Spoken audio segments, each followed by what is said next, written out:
The gym instructor pointed to my father online and said, Cyril Tyson, everyone look at him. He does not have the body type that would excel in track. And they used him as an example. And he says, what? No one is going to tell me what I can't do in my life. And he used that as a reason to start running. And he started track in that moment. He decided that one of his next tasks in life would be to take up running and excel at it. Within a few years of that, he became world class. At one time, had the 5th fastest time in the world. In 1948, the Olympics was not yet ready to come back to us because we're still roiling from the Second World War. Instead, there was still an Olympics. It was called the GI Olympics, and it was held in Hitler Stadium. Whoa. So he competed alongside Jewish athletes. So there they are competing against the New York Athletic Club, and his best friend, Johnny Johnson, was coming around the back stretch, might have been the quarter mile, coming on the final straightaway. And a runner from the New York Athletic Club is a few paces behind him. And Johnny Johnson overhears that runner's coach say, catch that nigger. And he overheard this. And so what did he say to himself? He said, this is he ain't gonna catch. And that extended his lead to the finish line. At the end of the day, what matters is for who and what you become in life. For me, at least, was what level of wisdom did he glean in his life and then successfully communicate to me, either by example or by just explicit statement. And that combination of those two means of delivery had some important impacts. We live in a very fractured world today. I don't know if it's the most fractured ever, but what is clear is that the internet has enabled, and social media have enabled people to tribalize. You might go your whole life without ever finding another person who thinks the earth is flat. You go online and you see them all. So you have ways to say why you are different from other people. And I don't know that that's always a healthy place to be. You can draw a line in the sand between people who transgress but do not hold power over you from those who transgress and do. So the coach who said, catch that nigger, he doesn't have power over Johnny Johnson unless you allow him to. This is a famous quote from Martin Luther King. You can only be ridden if your back is bent. I apportioned my emotional reactions to where it actually mattered for my life's trajectory. When I grew up, it was very common to hear the phrase, sticks and stones can break my bones, but words will never hurt me. This was an inoculation against hate speech, really, against just evil people, just nasty people. You were able to develop a system of defenses against unpleasant people out there. I haven't heard that phrase in a long time. I don't hear it recited in the elementary schools.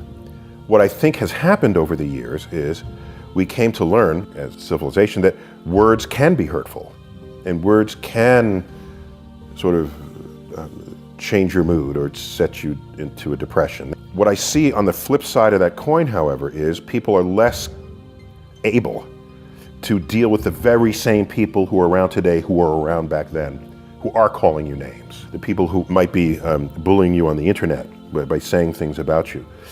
I don't know that we have how to defend against that now other than seeing a counselor for your emotional state. I can say from the era in which I grew up, I don't give a rat's ass what you say to me, okay? Unless you are between me and some goal, then I'll have to navigate that some way. So now what do I need to do because you're in my way? Do I dig under you, go around you, leap over you? You got to navigate it. I think high school, that's where you learn how to deal with difficult people. There's not a single high school movie that doesn't show the angst of the cliques that have formed and what the relationships are that they have to one another. It's this microcosm of real stuff that goes on in the real world. There are beautiful people, and they will get jobs you're not going to get, okay? There are people who are nasty. You're going to have to navigate them. There are people who you cannot interact with for whatever reason or another. They're going to be in the cubicle next to you in your workplace. So I think we undervalue the total social pot that people are tossed into in their high school experience.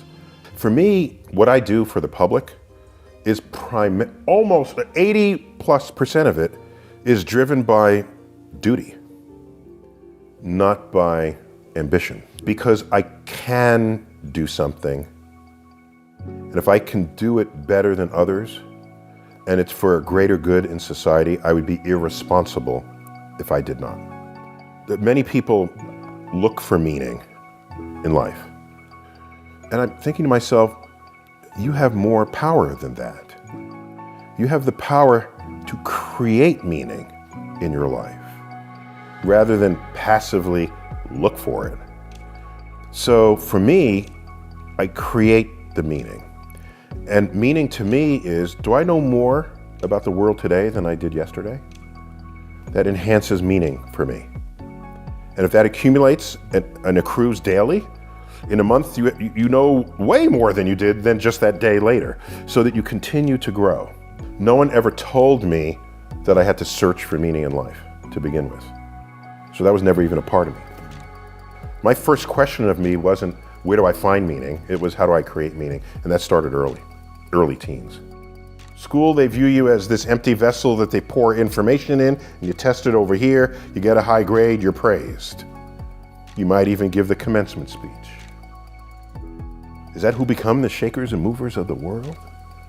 I can tell you this, if Einstein were here and we're talking with Einstein, we could talk to him for hours and hours and hours. And you know what question will never come out of our mouths? Is, what college did you go to? I want to go to that same college. I bet most of your people who've sat in this chair, it's not about what college they went to. It's about their own initiative, their own drive, their own ambitions, their own curiosity. That is not taught in school, sadly. School should, as a minimum, preserve that curiosity for you. If you lost some of it, because it's not going to be in all of us, put it back in. So that when you graduate school, you can give literal meaning to the word commencement. Commencement means beginning. It doesn't mean ending. And so you leave school and you say to yourself, I now know how to learn. I now have a curiosity of all things I have yet to be exposed to. And I will now become a lifelong learner. I'm a scientist, raised Catholic, but started drifting when I was like in third grade. None of it was making much sense to me. There were no decisions made in the house that referenced the Bible or God or Jesus or anything. So in that sense, decision making was secular and rationally informed. And I thank my parents for that. I valued that as someone being raised by them, because it meant if something didn't make sense, they'd, well, do it because I said so. Well, that's not a rational reply to your child. They would have the reason for it, and then we discuss the reasons. Early on, as I became more visible, I'd get letters, and people would ask about God. And I don't know much about God, so my early letters were, well, science is, and religion is that, and I can't help you any further. But then I thought to myself, that's not fair to the person who wrote the question. They're coming from a place, some religious tradition, whatever that tradition is. And if I'm receiving that letter, there's a contract, an implicit contract between me and the person who's seeking my guidance, my wisdom, my insights. And I owe it to that person to know as much as possible as I can about where they're coming from. I read things that take me to places where other people think. If I'm an educator, I want to know that. Because when you're speaking to me and I have some understanding of you, I can navigate your receptors for learning.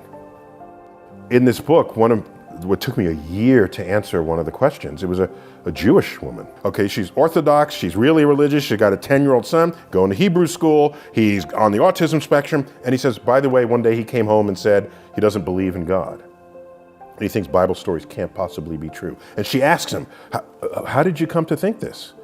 And he said, cosmos. I was like, okay, so I'm in deep now. Okay, should I read further? Where is this going to go? This can only end badly, I'm saying to myself. And it turned out she was very open.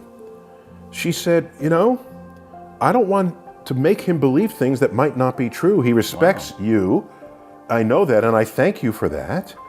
But sometimes I have my doubts too about these stories in the Bible.